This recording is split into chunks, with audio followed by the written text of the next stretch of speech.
ওই সময় হেডমাস্টার গুডলির বাবাকে বোঝান, এভাবে তোমার একার কথায় পানি গরম হবে না। সংবিধান তোমাদের পড়াশোনা করার অধিকার দিয়েছে, মাঝে মধ্যে অধিকার না পাইলে কঠোরভাবে অধিকার আদায় করে নিতে হয়। মাস্টারের কথা শুনে গুডলির বাবা বস্তিতে থাকা সকল সুইপারদেরকে বোঝান, যদি আপনারা এর এখনো প্রতিবাদ না করেন তাহলে বড় হয়ে আপনাদের ছেলেমেয়েরাও সুইপারই হবে। ফলাফল হিতে বিপরীত। তবে মানুষ সচেতন হওয়ার বদলে উল্টো গুডলির বাবাকেই মারধর করতে থাকে।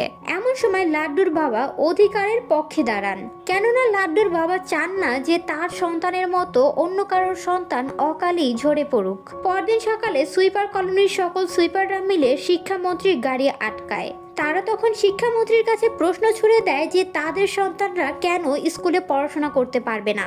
বিষয়টি শিক্ষামন্ত্রী আন্দাজ করতে পেরে স্কুল কমিটির সভাপতিকে ঝাড়ি দেয়। প্রথম দিকে সবকিছু স্বাভাবিক থাকলেও তবে সভাপতির হাত উপর মহলের উচ্চ পর্যায়ে, যার কারণে খুব সহজে পরিস্থিতি বদলে যায়। হায়ার অথরিটির পাল্টা ধমকে শিক্ষামন্ত্রী তখন সেখান থেকে চুপচাপ চলে যায়। পরদিন সকালে গুডলি স্কুলে আসে ঠিকই, তবে বাথরুম পরিষ্কার করতে। এ দৃশ্য দেখে হেডমাস্টার তখন বুঝতে পেরে যায় যে দেশের নেতার নীতি নেই সে দেশে অধিকারের কথা বলা কেবলই বিলাসিতা। গুডলির বাবাকে শিক্ষার অধিকারের স্বপ্ন দেখানোর জন্য হেডমাস্টারের মাথা নিচু হলেও মাথায় আসা চিন্তাগুলো এখনো দমে যায়নি। সে সারা রাত বসে এটাই ভাবছিল যে গুডলির মতো বাচ্চাদের পড়াশোনা করার প্রাপ্য অধিকার কিভাবে ফিরিয়ে দেওয়া যায়। সকালবেলা স্কুলে বার্ষিক ক্রীড়া অনুষ্ঠান, সকল বিজয়ী বাচ্চারা পুরস্কার পাবে। এই অনুষ্ঠানের মধ্যে হেডমাস্টারের মাথায় একটি বুদ্ধি আসে। ভরা মজলিসে হুট করে সে মাইকে অ্যানাউন্স করে, আমাদের নেতাজি সুইপার কলোনি থেকে শুরু করে সকল নিচু জাতের বাচ্চাদেরকে পড়াশোনা করার একটি দারুণ সুযোগ দিচ্ছে। আজকে এখানে দৌড় প্রতিযোগিতা হবে। যদি এই প্রতিযোগিতায় সুইপার কলোনি থেকে কোনো বাচ্চারা জিতে যেতে পারে, পুরস্কার স্বরূপ থালাবাটি কিংবা অন্য কোনো পুরস্কার নয়, আমাদের নেতাজি সকল সুইপার কলোনি থেকে শুরু করে নিচু জাতের সকল বাচ্চাদেরকে বিনা খরচে পড়াশোনা করার সুযোগ দিবে। সকল অসহায় বাচ্চাদের পড়াশোনা করার দায়িত্ব সে নিজে বহন করবে। এই কথাগুলো শুনে নেতাজি মাস্টারের উপরে রাগে ফেটে পড়ে।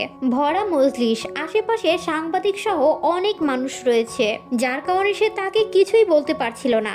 ব্যাপারটি তখন হেডমাস্টার বুঝতে পেরে সেও রাজনৈতিক কৌশল অবলম্বন করে। সে নেতাকে ম্যানেজ করার জন্য বলে আশেপাশে অনেক ক্যামেরা, খবর পত্রিকা কিংবা টিভিতে এই খবর যদি ছাপায় তাহলে আপনি বুঝতে পারছেন গরিব অসহায় বাচ্চাদের পাশে দাঁড়ানোর জন্য আপনি এভাবে ভিন্ন ধরনের দৌড় প্রতিযোগিতা করেছেন, তাহলে ভাবেন সারা বিশ্বে আপনার কি পরিমাণে প্রশংসা হবে। মাস্টারের বুদ্ধিতে আটকা পড়লেও নেতার মনের শয়তানি এখনো পুরোপুরিভাবে যায়নি। গুগলি দৌড় প্রতিযোগিতার অংশগ্রহণ করতে চাইলে অন্যান্য বাচ্চাদের গার্ডিয়ানরা কিছুটা বিচলিত, যার কারণে সভাপতি তখন গুডলিকে লাইনের থেকে কিছুটা পিছনে দাঁড় করায়। শুধুমাত্র এটুকুই নয়, গুডলির পায়ের মাপের থেকে অনেক বড় একজোড়া জুতো তাকে পরতে দেয়া হয়। দৌড় প্রতিযোগিতা শুরু হয়ে যায়। গুগলি কিছুটা দূর যাবার পরে পা মচকে নিচে পড়ে যায়।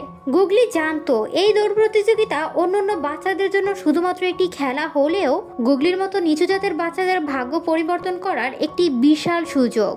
এই সুযোগ একবার হাতছাড়া হলে আর দ্বিতীয়বার পাওয়া যাবে না। তাই সে উঠে নিজের সবটুকু শ্রম দিয়ে দৌড় লাগায়। আর এই দৌড় প্রতিযোগিতার মাধ্যমে গুগলি সমাজের উঁচু নিচু ভেদাভেদের অদৃশ্য শিকলটি ভেঙে ফেলে।